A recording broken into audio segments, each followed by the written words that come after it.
ડીસા તાલુકાના કંસારી પ્રાથમિક શાળામાં કન્યા કેળવણી મહોત્સવ કાર્યક્રમ યોજાયો। આ કાર્યક્રમની શરૂઆત દીપ પ્રાગટ્ય કરીને કરવામાં આવી હતી।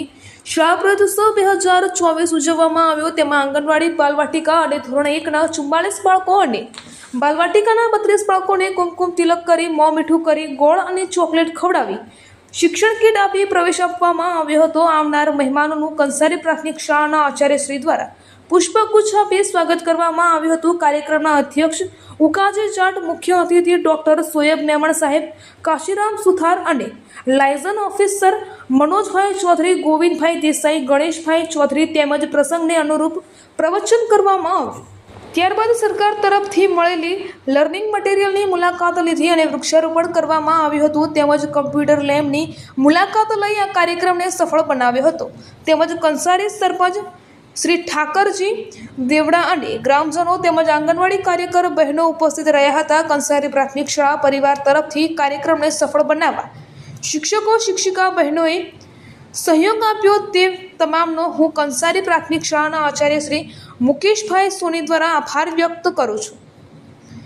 આ કાર્યક્રમની પૂર્ણાહુતિ બાદ કંસારી પ્રાથમિક શાળાના શિક્ષક દ્વારા આભાર વિધિ વ્યક્ત કરવામાં આવી।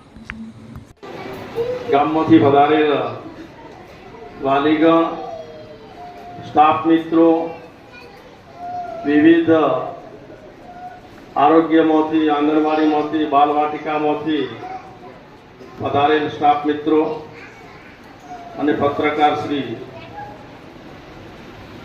આજે ઉત્સવ આપણે મનાવીએ છીએ। આમ તો ભણવું વર્ષોથી પરંપરા ચાલી આવે। જૂન મહિનો આવે એટલે એડમિશન આપવાનું, જુલાઈ મહિનો આવે તો એડમિશન આપવાનું, ઓગસ્ટ મહિનો આવે તો એડમિશન આપવાનું, આયા ન આયા શરૂઆતમાં 11મા મહિનામાં એડમિશન આપતા, 3 મહિનામાં એડમિશન આપી છોકરાને પાસ કરીને રવાના કરતા।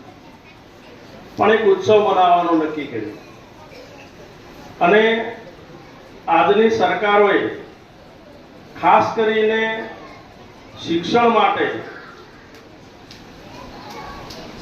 કે બાળકોની અંદર, લોકોની અંદર વધુમાં વધુ શિક્ષણનો વ્યાપ વધે અને આ દેશ એક શિક્ષિત રાષ્ટ્ર બને તો આપણા યશસ્વી યુગ પુરુષ